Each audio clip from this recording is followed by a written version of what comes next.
Hello and welcome to Recovery Weekly, a weekly program used to guide you, the family member of an individual with a substance abuse problem, through the process of recovery.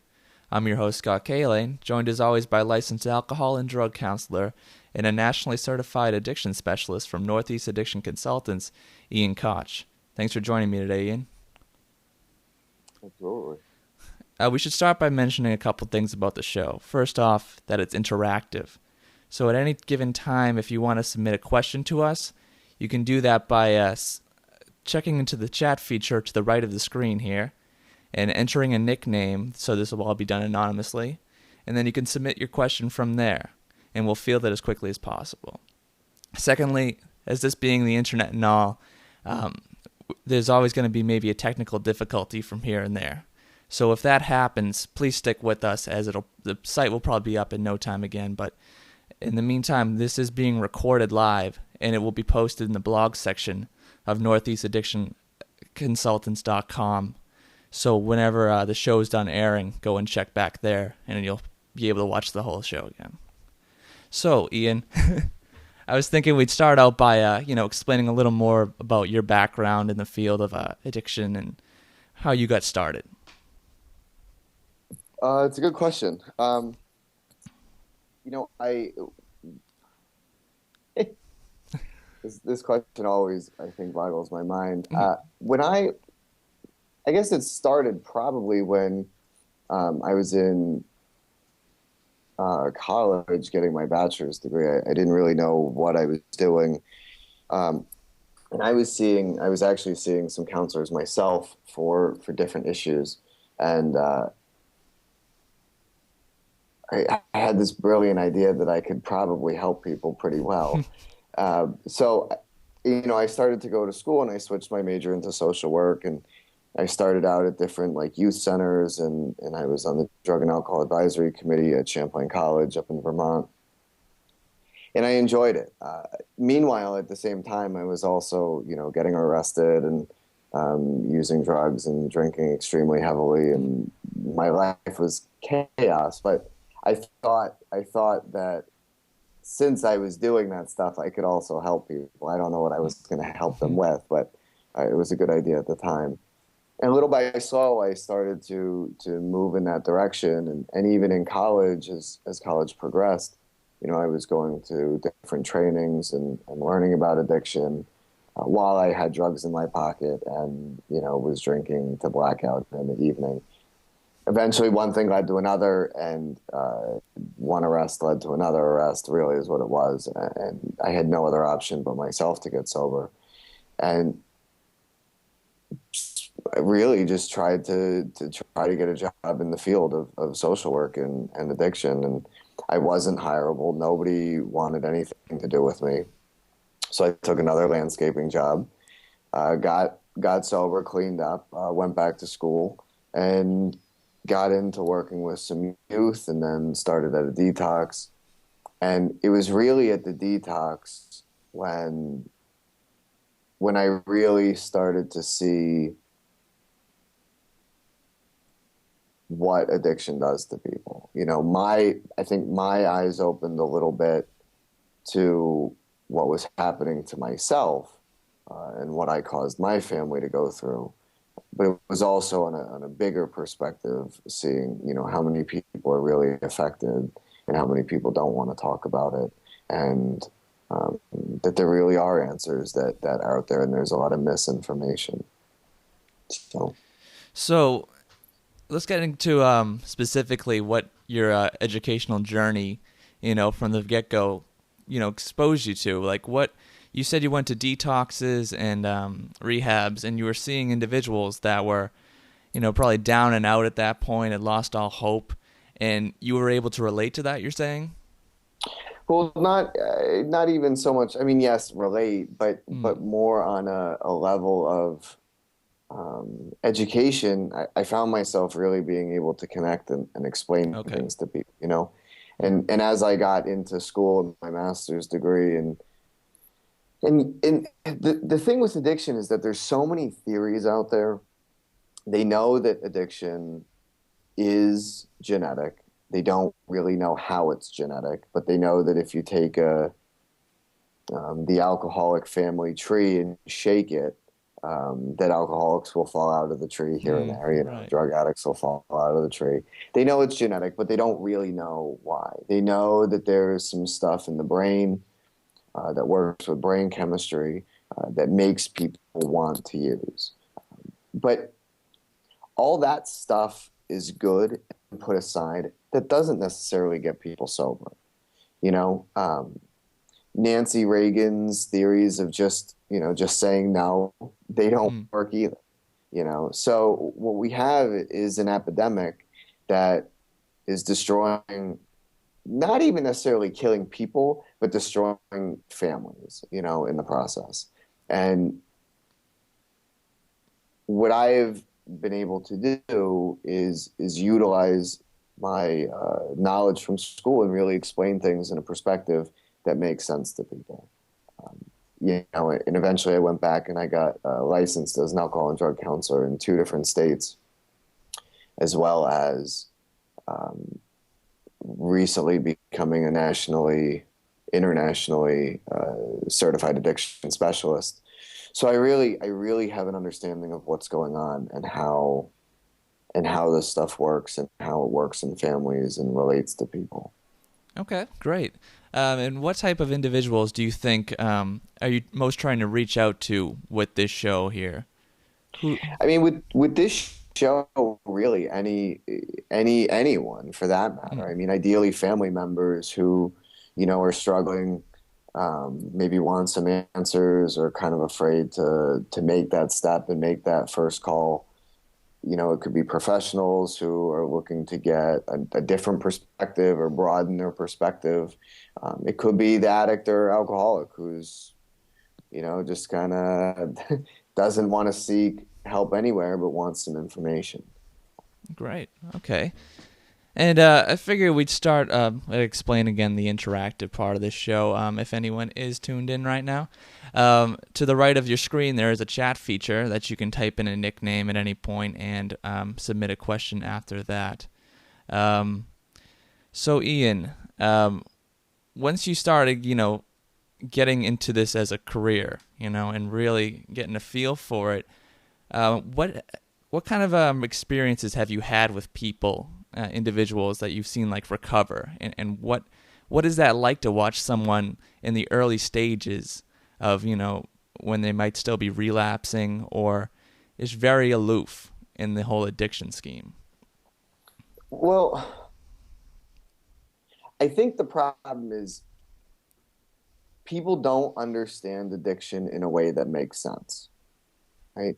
They understand addiction as this chronic, reoccurring, almost impossible problem that drives people to become hopeless. What I've seen is once people really understand the problem, that's when they can find a way out.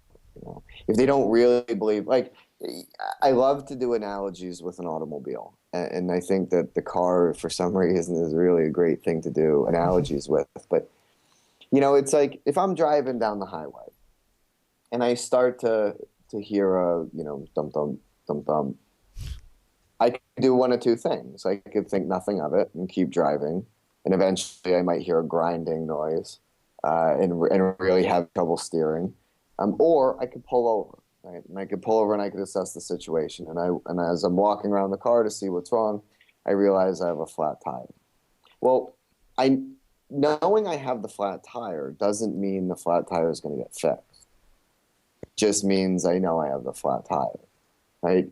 I need to take actions to actually fix it, whether that be in calling AAA, getting in the back of the car, pulling out the jack, getting the spare tire out, and actually cranking up the car and, So and changing the tire. in reality, just really starting to take care of yourself in the sense that your body's kind of giving out on you. Aren't you paying attention to the warning signs here? Yeah. Yeah, but if I don't really know that my body is giving out, Hmm. right? If I really don't understand that I have a problem, or that if the addict doesn't understand that they have a problem and why they have a problem, and that the problem isn't as simple as just not using, uh, nothing is going to change. And the biggest myth in the world of addiction is that abstinence is the answer. And Mm. abstinence is a huge part of the answer. But if staying sober would keep people sober, right? Counselors wouldn't be around. Really, treatment centers wouldn't be around. People would go to detox, and out of detox, they'd stay sober. That's when Nancy Reagan would actually be right if they just say no. Yeah, Right. just say no. Get Mm. detoxed and just say no. Yeah. But if saying no was that simple, we wouldn't be working with a billion-dollar industry where there's professionals. I was talking to a gentleman yesterday, a sober coach, great guy, um, and he charges between $500 and $750 a day, to work with people, and his model sober coaching is really an alternative to treatment, but it's for people who like can't necessarily go to treatment. Can't get away to do that type of thing, but really need that support. Um, we're talking about an industry that is has a lot of options to help people, all different price points.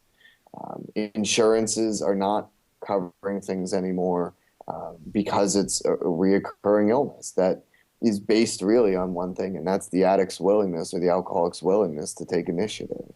But if they don't know what the problem is, they can't take initiative to change. And then you asked me about what does it look like for someone to recover. Well, um, I mean, I know a woman, I think it was yesterday, 3 years sober, who just received an award in front of 400 people Hmm. because she's working with the courts, she's working with women who are having issues in corrections. She's doing all this like great volunteer work and really helping change people's lives. And we're talking about a chronic alcoholic and a chronic thief on top of it. Right. Uh, Someone that maybe originally people didn't want to be around. Now people are welcoming her into their lives, at a rapid pace because, she's come around so much, right? and that's what happens is someone's really doing well when they start to change in a sense of mind, body, and spirit. And body Mm. being the physical piece, they start to look healthy, they start to get clean, they start to take care of themselves, maybe go to the eye doctor, go to the dentist now and again, things like Right. that. Mentally they start to change when they're becoming involved with their families or deep friendships. Not everyone's close with their family, but start to create deep friendships that aren't just about what can I get from you.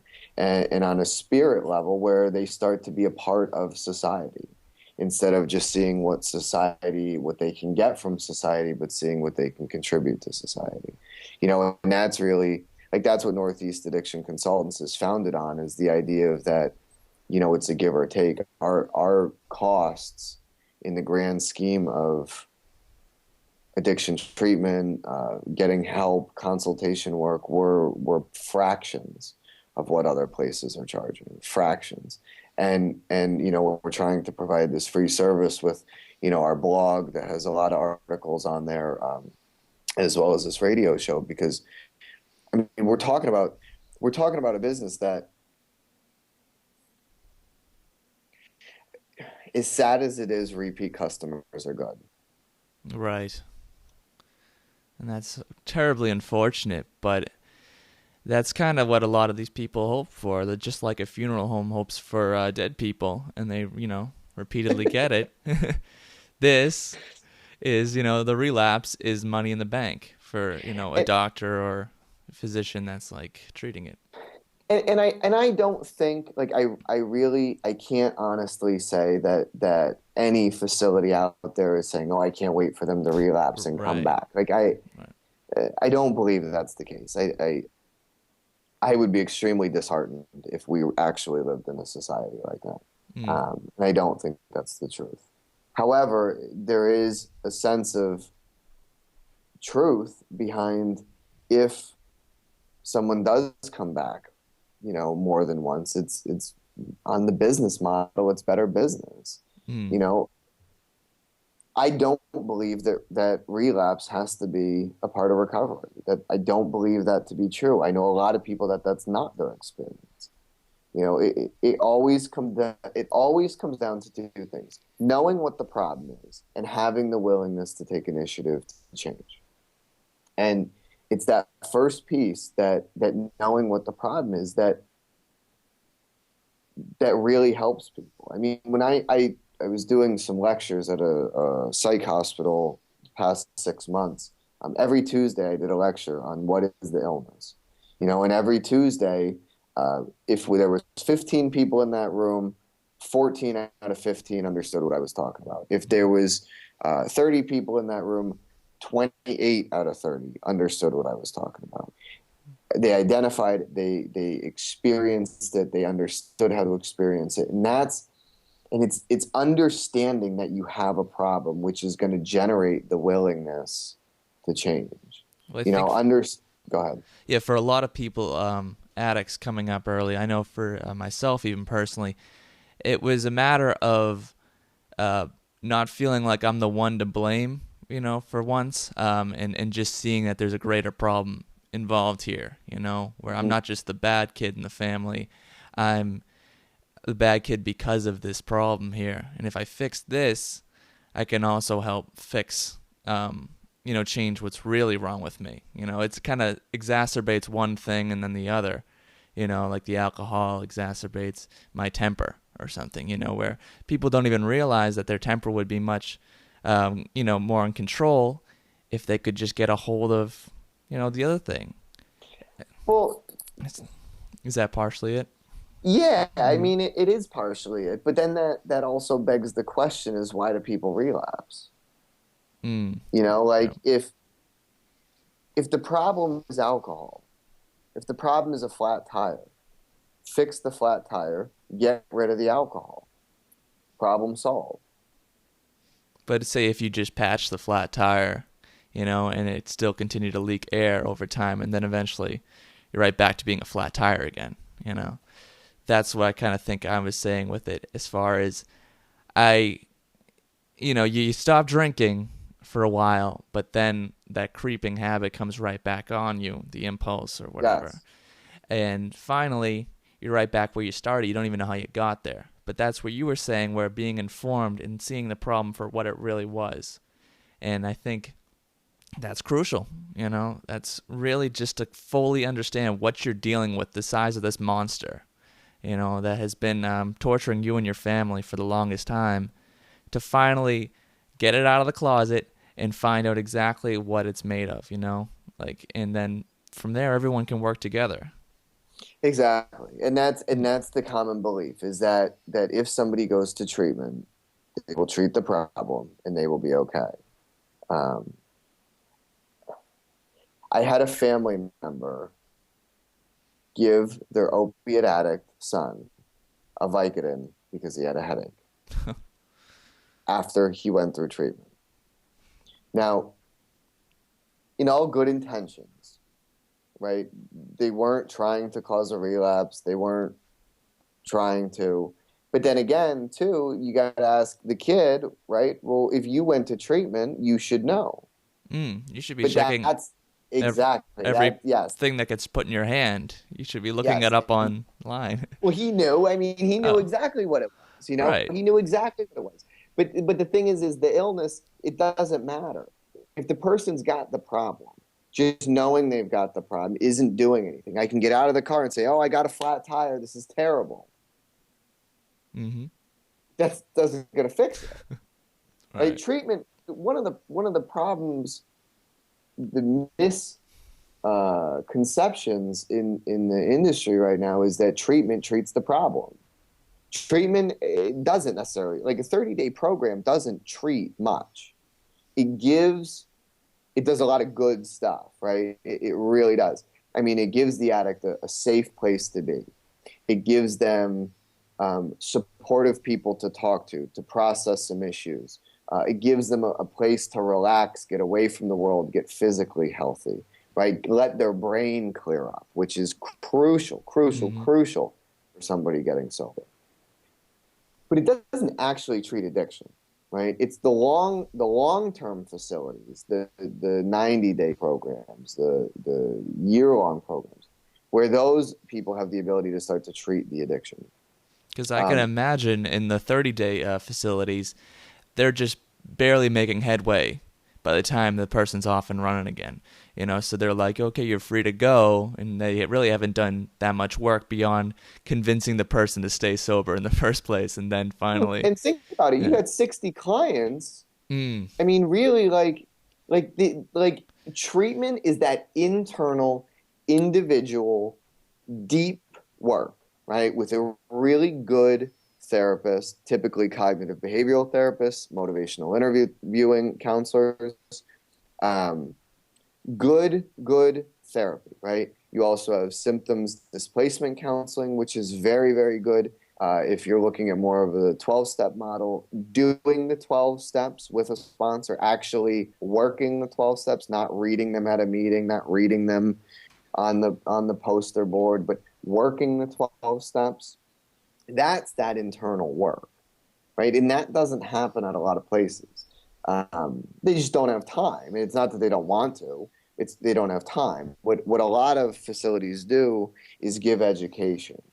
They teach you, right? They say this is, avoid triggers, avoid people, places, and things, that kind of stuff. But the truth about that is, if you could avoid people, places, and things, you would, mm, and the addict would, and they would not.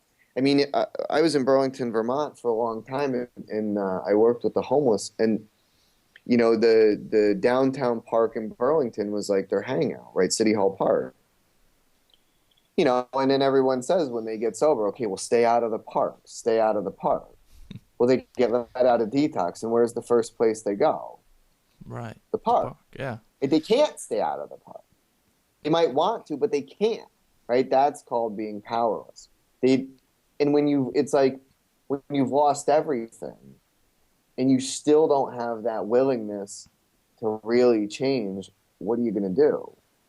And that's why, like, the interventions that we do with families through Northeast Addiction Consultants, the families that we imply, or not imply, that's the wrong word, implement maybe, Yes. implement the families is critical, because we're able to help families stop before it's too late, right? We're able to help families set up some realistic boundaries, some realistic consequences, some realistic abilities for the families to say enough is enough.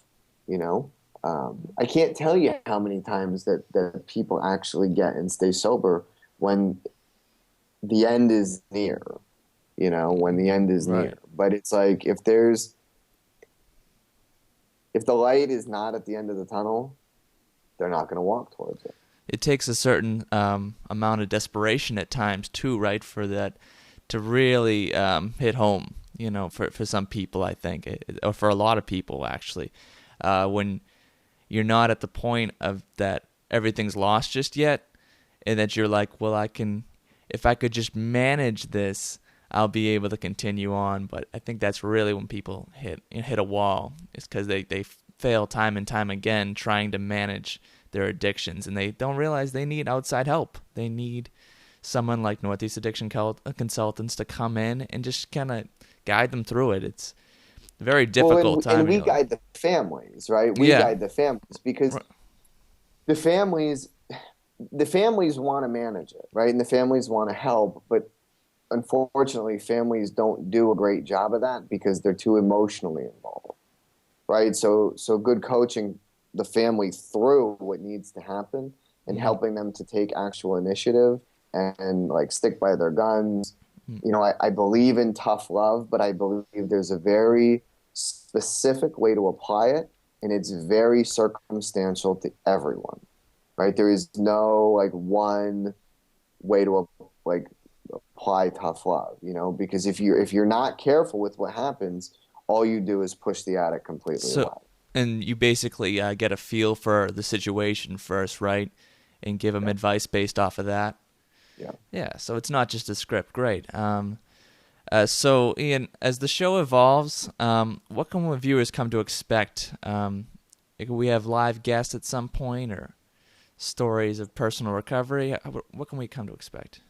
Yeah, I think we're going to do all of that. I know me and you have talked a bit, and ideally, ideally twice a month, we have a guest on from, a recovery program of some sort, whether it's sober living, a sober coach, whether it is someone from a residential treatment facility.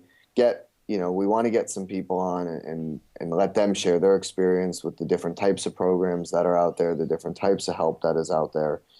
We want to have some family members come on and share their experience with what it was like, living with an active addict or alcoholic, trying to control it, and then what actually happened when they got well. I'm going to talk in detail about what the illness looks like, what it is, how to be prepared for it. We're going to talk about what the journey of recovery should look like. It's a huge, huge topic that families want to know about is how do we support? How do we support them in the long run? What do we do? What do we watch for? What do we pay attention to? Are we doing too much? Are we nagging? Or, you know what I mean? Where's the balance? We're going to talk about that stuff. Ideally, what we get a lot of is questions straight up from families. Families can email me questions for the show. You could actually, the questions for the show specifically should go to info@northeastaddictionconsultants.com. Once again, that's info, info, at northeastaddictionconsultants.com. If they send in questions to that, like pre-questions, we could even build shows right around those questions, have guests on addressing those questions and stuff like that. So it's really, we have the ability to do really whatever we want. Ideally, this is the family member show, so I really want the family members to help us determine what they want. So what our listeners are looking for, what kind of information they want, and how they want us to proceed, really. And if individuals want to contact you directly to maybe employ your services, they can do that how? Yep, they can call the 1-800 number. It's 1-800-723-1073, 1-800-723-1073. They can also email me directly at Ian, IAN, at northeastaddictionconsultants.com. And that should be right in the ticker there if you're watching live. Well, great. Thanks for taking the time today, Ian. Thanks to everyone who joined us at home. Next week we'll be tackling the issue of understanding the illness completely, and we'll try to cover the waterfront on this, right, Ian, to the point where someone will not, be questioning what it is exactly that addiction is by the end of this. But be sure to tune in. And in the meantime, good luck on your journey and on the journey of your loved one through recovery.